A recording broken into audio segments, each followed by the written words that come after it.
believe it or not, we're actually going to have a Tech Tuesday tonight. We have some props because of one of the videos you guys sent in. Chuck's getting that ready for you right now. Thanks for joining us, and we'll follow up tonight with a beautiful ride segment of your cool-looking Corvettes. Actually have a couple good ones for you guys tonight that will help the people that sent them in, and I think other Corvette owners as well, and that's really the intention of our Tech Tuesday segments. Preparing for show and tell.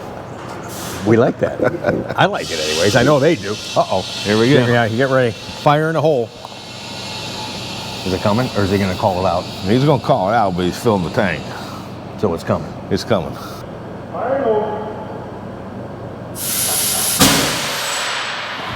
Okay. Welcome to Studio S. I know we're in the shop, but this was a drag race over the weekend. Did you watch Sunday's show? Yeah.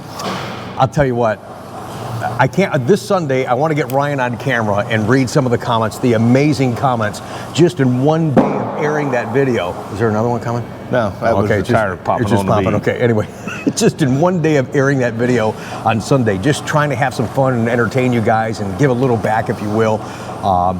Over 800 likes, over 600 entries, and I told you if that video gets 1,000 likes, we're going to raise the cash price to $1,000, and I think by Saturday at noon, I think we're going to hit that. We're under 200 to go. Can I enter? No, you can't enter. You can't enter. And I think it's kind of obvious who's going to win that race, okay? So, I mean, there's a difference in size between Ryan and I and all that, so I think it is kind of obvious, but you know me, I'm the promoter, I'm the hype guy, trying to screw his head up and just have fun, so guess away, if you will. That video link is in the comments down below. That's the only place that you can enter to win that car, the cash, the teddy bear, and some more Corvette stuff. Click that link and make a comment down below. Make sure that you're a subscriber to this channel.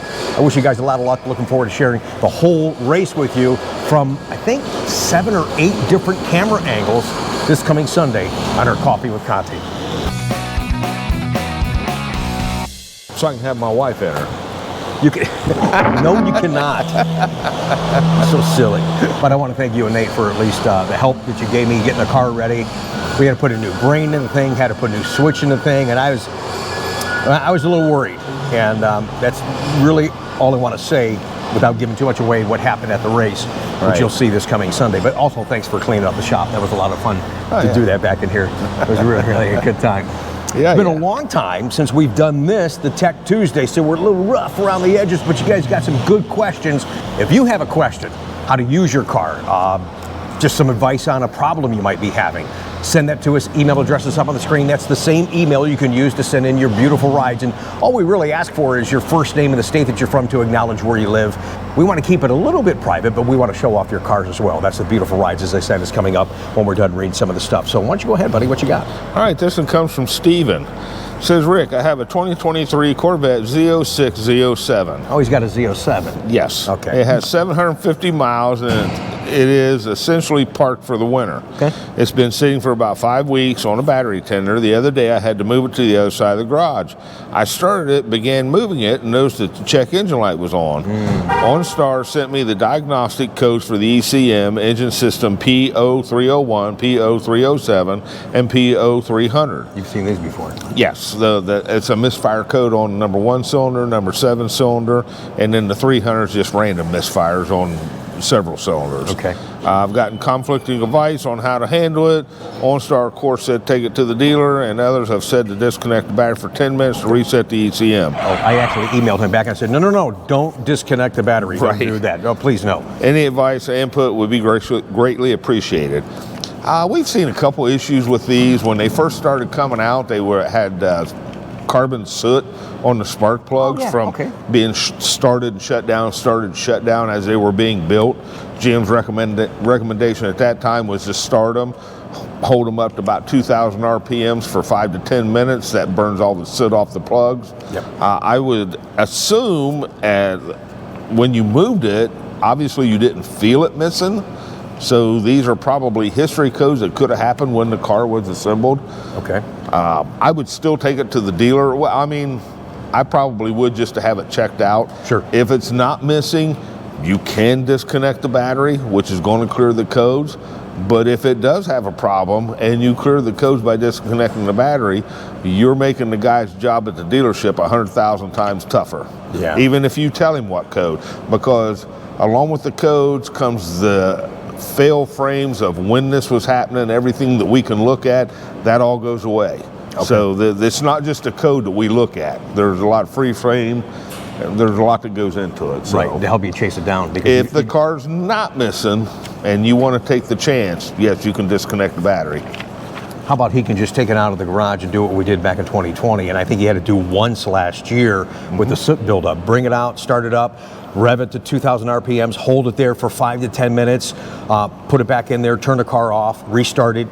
The light may go away, that may be all, but still, once the weather breaks, bring it to the dealership so you can get these codes looked at and get them cleared properly as well. Yeah, just because the light goes out doesn't mean the problem's gone, the light's out, but it's still stored in history. Internally. So if even though nothing else may ever happen to the car, as long as that code's in there, every now and then the computer's going to look at it and go, oh, there's a code, and turn the check engine light on, even though there's not an issue any longer. So. Thanks for watching, guys. You're watching Tech Tuesday on our Corvette channel. I'm Rick. He's Chuck. We'll be right back.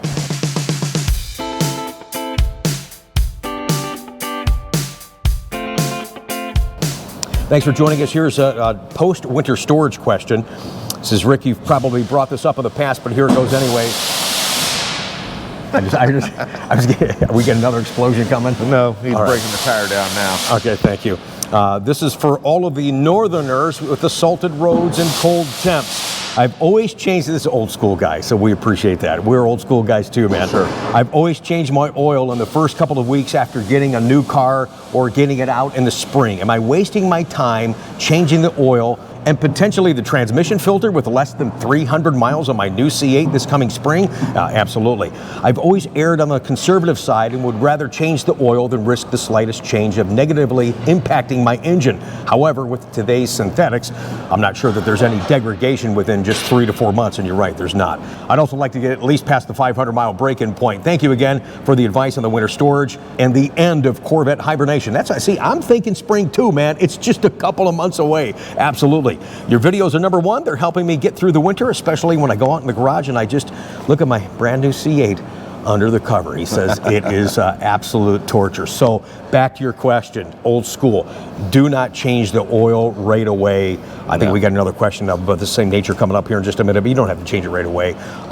Chuck has always told you guys, change it at least once a year, even though you're not at that 7,500 mile plateau. So that's something you have to worry about. So this stuff that you're worried about, don't be. Right. No. Any other, well, we have to clarify on the transmission filter, the inside transmission filter for the old school guys, the old flat filter, that's a lifetime filter. Okay. The only filter you'll be changing on these new C8s is the DCT, the canister. Yeah, thank you. Yeah, you don't have to worry about that. 2 years or 7,500 miles. Right. And then the next under normal driving conditions. I think that's important to say, because if you do some spirited driving, that changes the matrix of everything. So under normal driving conditions, that's 7,500 miles. And then the next interval would be 22,500 miles. This information is in the back of your owner's manual. All right. Tech Tuesday continues. Chucky, what do you got? This one comes from Scott. Says, I have a 2023 Stingray with 1,600 miles. I picked up the second week of August. I had to go to a car show every weekend. I have not raced the car at all, some spirited driving only. I haven't used the launch control yet. I was watching your video on dashboard setup when I noticed this. 1,652 miles and my oil life is at 61%. Okay. I've checked the oil every weekend. The oil level's not going down. It's clear, no burnt smell. So, cool. 3 questions. Is this normal? Seems like it's going bad fast. What percentage do I change oil? And can you tell me how the car's checking the oil? Oil sensors, engine timers, etc. You're just too used to this. Yeah. I just. What was the last question? I'm sorry. How the car's checking the oil sensors, engine timer, etc. It's on an internal timer. I don't know exactly how it's set up or how it works, but yeah, it's constantly counting down. Mm-hmm. So as far as what percentage, they come in here with 0%. Right. I wouldn't recommend driving it very long on 0%, but I'd let it go as close to 0% as I could. Yeah, I tell my guys change it around when you get under 20, around 15%. Yeah. You start to get around 10%, then you got to start hitting the bells and whistles, going, hey, wow, this is I got to really get this addressed. You'll get notices too on your Chevy app, and you'll get emails from OnStar say, hey, your oil's low, that kind of stuff. But 61%, no, man, you're fine on that. Yeah. Here's one from David. He says, Rick, I'm planning to sign up for the Ron Fellows driving school. Again, if you buy a new C8, you get a discount to this school within the first year if you take that class. And it's not all racing.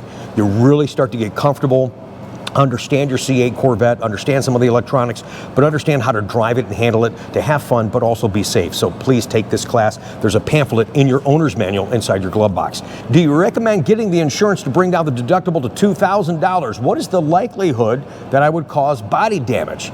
Anything else you can interject here would be greatly appreciated. A little Green Bay Packer, Wisconsin signs right there. All right, David, thank you for watching the channel. When I went out to Spring Mountain, honestly, I put the extra insurance on Ryan when we went 2 years ago. Shame on me. The kid is so respectful, and he knew he was not going to put himself in harm's way, is not going to be cocky and arrogant.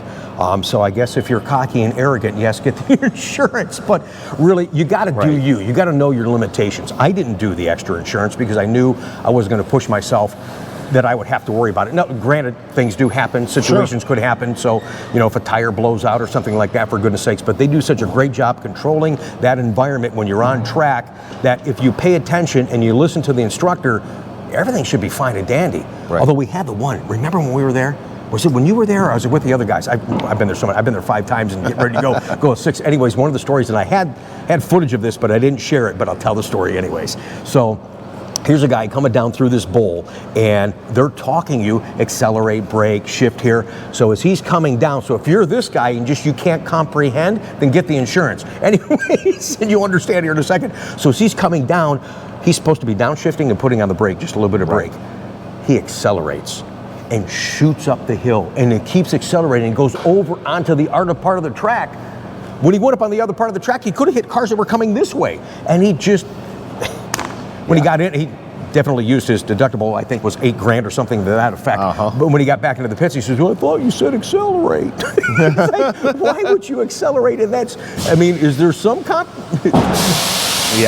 Is there some common sense right there when you're in that part of the track? At some point, they're not going to tell you everything to do. You got to use your noggin, you know what I mean? So, as long as you're not that guy. So again, I think without being silly and telling all these stories, I think honestly, you just have to really trust yourself, knowing where you're going to go with the limitations on your abilities and what they're going to provide you. But they do such a great job in the environment. I didn't need it. Like I said, if you feel more comfortable, and that way that's off your mind and you're not thinking about that, and it allows you to concentrate and enjoy the event a little bit more, pay the insurance and be done with it. When I just talked about this, when I was doing my tracking, when I went to NCM, I think we did that video a few videos back, I said if you're on track, you're in your car, get the track insurance. Most places will be 10% of the value of your car. So if the car's not totaled, which you hope is not, then you still have an opportunity to fix it at a lesser cost than it would have been.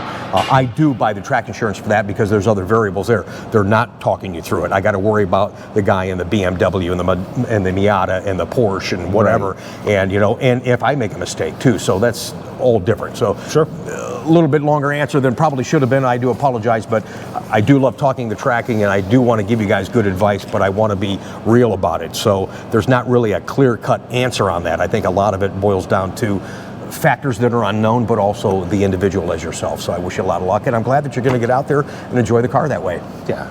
Well, honestly, at Ron Fellows, they do all they can to keep you under control. There's no doubt about it. And if you're dumb and get out of control, you may wreck one, and they may ask you to leave. Well, they put you in those groups, and I like it. I tell a lot of my people, all my customers say, please go, please go, please go. And they're like, oh, I'm not really into track. Hey, look, if you want to drive 30 miles an hour out there on track, they'll put you in that group so you're comfortable. That's fine. They tell you, you do you. Yep. All right, this one comes from James. Says, hello, Rick and Chuck. I watch every show and greatly appreciate the things that you've taught me about my C8. Cool. My question is it safe, capital letters, to use a performance chip on my 2023 3LT C8 convertible? I was looking at the Rocket Chip performance chip, which claims it does not void your vehicle's warranty. Okay. Well, that's their claim to get you to buy it, of course. Right. I don't know those. I don't know those guys. Yeah, I don't know what this chip's going to do inside the electronic system, but if it goes in and alters the programming in any way, even though you take this back out, when you go to the dealer, they can see that the programming's been altered. So Savvy. They put that savvy thing in. yes, it could very well cause you warranty implications. I'm not going to tell you it does or it don't. I don't know. I don't know how it works. As you were saying. Well, like I say, I don't know if it's going to cause warranty implications or not. There's a possibility it could. I don't know. Like Chuck said, when you guys come in for service, we now, per General Motors, have to plug in what they call the savvy, and they're looking for computer programming and things like that that have been altered before they would authorize a warranty repair. Correct. And again, anything that you do to your car, we've talked about this several times on Tech Tuesday, and I guess it's a good conversation right now. Anything you do to your car, if it's a direct result of a problem because of what you put on the car, then yes, that particular issue will not be covered under warranty. And the one thing we tell you is to stay away from the wiring harnesses and the computer programming, because that's where you're going to get yourself into a real pickle. So, yeah. But again, at the same token, a lot of guys are like, hey, yeah, I know that. I don't care. I want more power. Bring it on. What do you need? How much will it take? All right, let's go. And that's fine. So again, you do you. You do you, man. That's right. Have fun with it. But yeah, that's definitely a little bit of concern. So I think all the people that do aftermarket do advise and let you know that it could be. But at the same token, this is what you chose to do to your car. So enjoy it and have fun. Just be careful. We were kind of just talking about this. Here's one from Frank in Wisconsin. Rick and Chuck, I know you've addressed this in the past. I couldn't find in the plethora of videos on your channel. Is it recommended to start your C8 every so often when you have it in winter storage? Thank you again, Rick and Chuck. I recommend no. You recommend no? I recommend no. Why is that? Because all you're doing over time is killing the battery. Okay. Because when you start the car, I think this is I'm glad we're talking about this. Right. When you start the car, a lot of people let it run for a couple of minutes and they turn it off. Wrong. You got to let it run, what, at least 15 minutes? Yeah. Minimum. It should be driven, not just sitting there idling. Okay. Because here's the problem. This is what a lot of people. Condensation and stuff like that? No, this is what nobody really understands. The alternator on these new vehicles, not just the Vests, but all of them, they no longer charge the battery. Not regenerating. No, they maintain a fully charged battery. That's all they do. So if you get a low battery and you're trying to use the alternator to charge it back up, it's not going to happen. Okay. So, yeah. Well, I remember one time you said you could leave it sitting there for 2 months, and as long as you didn't unlock it, start the car, open the door, you don't turn on all those modules, and the battery's going to be fine. Prime example is you remember it was a C7 that somehow the PDI got shuffled and lost, and it sat down here for 4 months. 4 months it sat down here. I did forget about this one. I think I wanted to forget about this one. Yeah, nobody ever got in the car, nobody unlocked the car, nobody started the car, the car sat down here for 4 months. Undercover, still in wrap. And when we finally remembered it and sold it, I went out and got it, boom, fired right up. So it sat for 4 months. I guess my advice would be the only reason you would start the car is to move it so you don't get flat spots on the tires. But then they have things that you can drive on. They got wheel cradles that sit on casters that you can move the car around. Some guys drive up on big, thick pieces of carpet, something like that to avoid flat spots would be my concern if, in fact, you're not going to start the car and not going to move the car. But how many batteries did we put in C7s up there? People getting in and starting them up and opening the doors and playing with them. Hundreds. Yeah. I mean, it's ridiculous. But because once the cell went dead, you could never bring back the charge. You wouldn't hold it. One sat down here 4 months and was just fine. All right. So, Frank, thanks for the support. It was good to meet you too. When Jerry picked up his car, his send-off pad at some point is going to come up on the channel. I look forward to seeing you at his pizza place too, baby, because Ricky loves pie. Yeah, okay, this will come from Paul.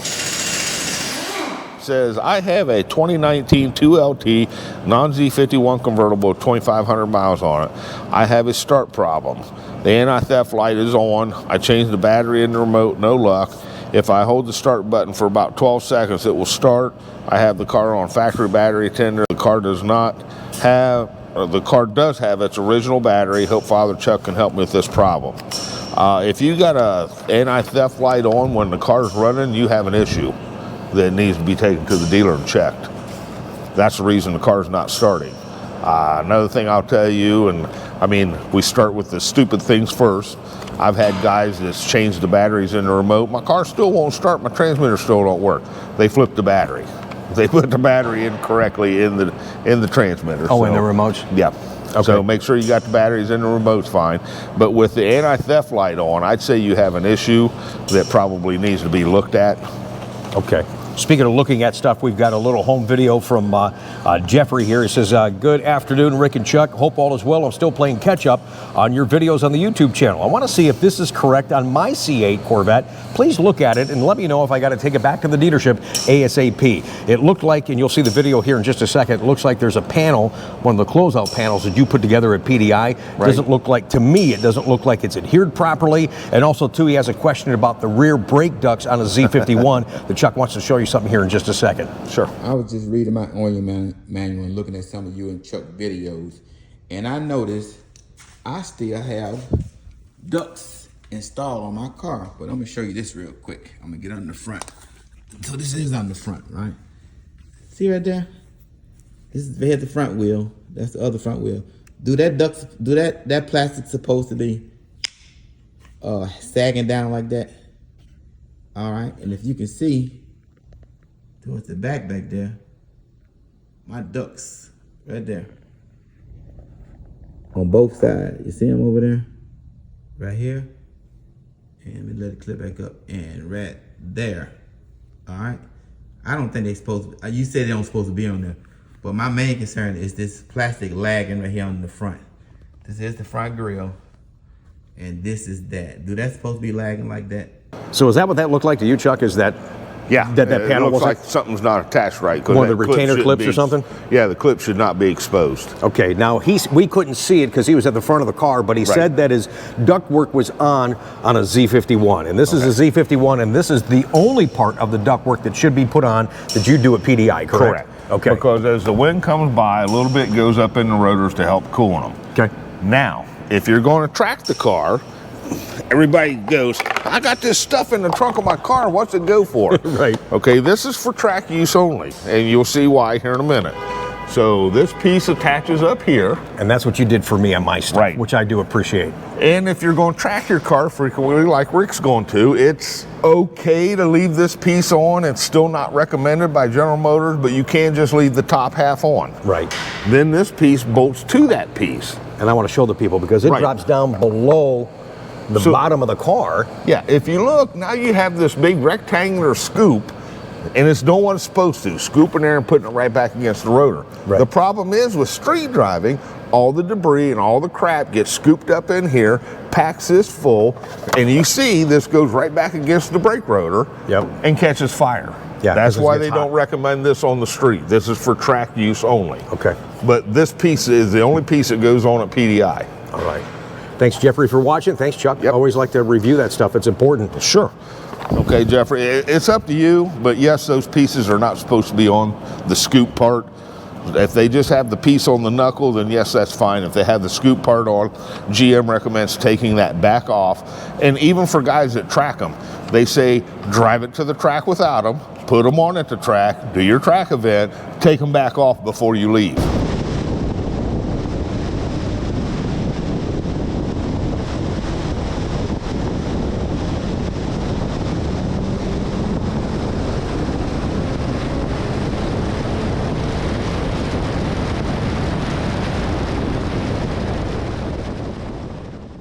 I don't have the email, but I remember the email, and you can tell. And you told us this a long time ago. I forget the scenario, so I apologize if I don't have this right, and we can revisit it in future Tech Tuesdays. Anyways, I did want to talk about it today. Guy was traveling somewhere and had a interruption in his cell signal, and then when he finally he was trying to do an that's what it was. He was trying to do an over-the-air update. Okay. Had a bad signal. Something got interrupted. The next time he turned the car on, it put the car in transport mode.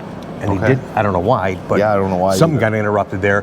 He didn't know how to take it out of transport mode. So that's kind of a weird first time ever scenario. What would happen if you got a C8, it's in transport mode? It's pretty easy to get out. Right. To get it out, you turn flip the hazard button on, so your hazards are flashing. You push the start button, and once it starts, you hold the start button and just keep holding it.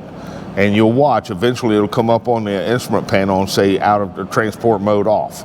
Then you turn your hazards off and you're good to go. All right, good. I apologize. I forget who sent that in, but I knew that was a good question. It was a little bit more recent, more immediate, so I wanted to make sure it was on the top of my head. I wanted to get that out there for you tonight. Thanks for watching. Thanks for sending that in.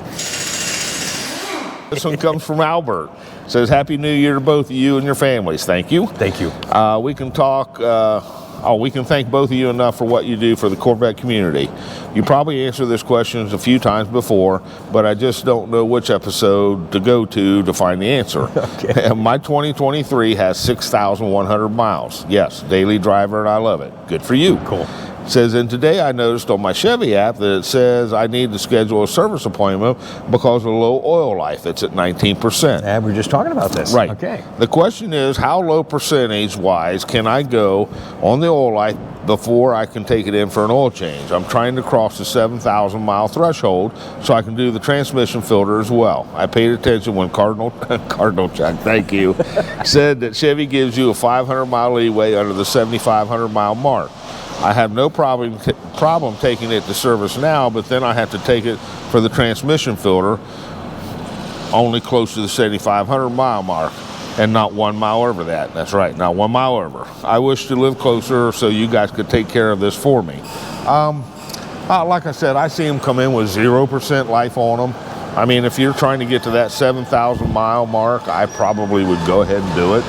Yeah. Just simply because it's a 2023, so it's counting down miles and timer. So, well, it depends too. If he's doing a lot of city driving, that'll go down Right. faster. If he's got more highway driving, he probably could stretch it to the 7,500. So I don't really know Well, no matter right. what you drive it every day. well, regardless of what kind of driving he's doing, it's a 2023, so the timer's still counting down. We're in 2024 now, so Oh, I understand that. yeah, But I GM mean, wants the to change 19%. every year. Yeah, you can drive another 10%. It just depends. I forget where I'm at right now. I need to look at mine. But Right. Again, that varies depending on if you're doing city driving, which I do a lot of, just coming to work, or if you're doing long trips like I can't wait to do later on this year. Sure. You got any Okay. more? I think we're pretty much done. This is done. going to be just a quick email that's going to lead us into your beautiful rides. We appreciate you guys. Sorry that I always intend to make this a shorter episode. I know you guys do get immersed in the conversation. It's obvious from our Sunday video. The engagement is just phenomenal with this audience. Thank you so much, guys. We just wanted to do something different, do something that nobody else is doing, and simply have fun. So again, that video link is in the comments. Make sure you watch that video. You comment on that video. Guess who won between Ryan or myself? And have a chance to win that little prize pack I put together for you guys. That's another way I want to say thank you. Also, a thank you here to Fernando. Actually got him off the Rapid Blue Corvette C8 group on Facebook.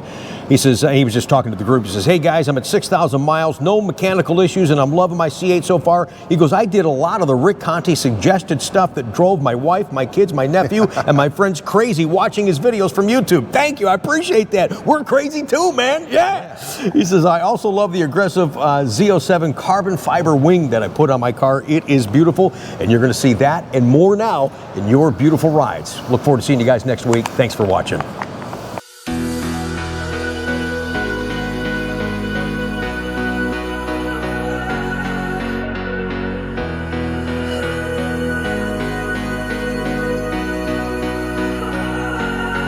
If I had known then what I know now, I wouldn't have said what I said.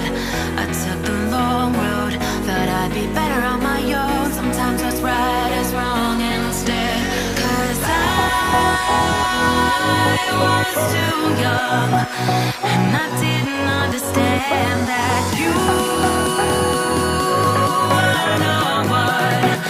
And I can't wait to see you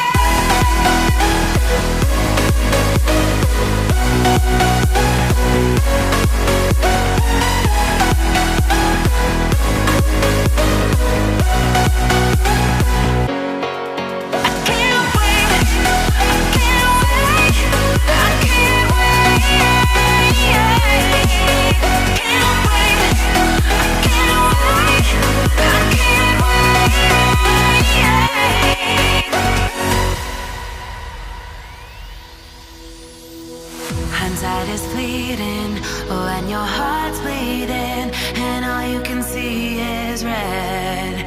Till you discover it is within each other to forgive and make amends. If I had known then what I know now, I wouldn't have said what I said.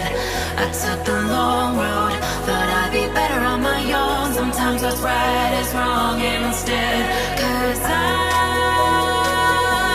was too young, and I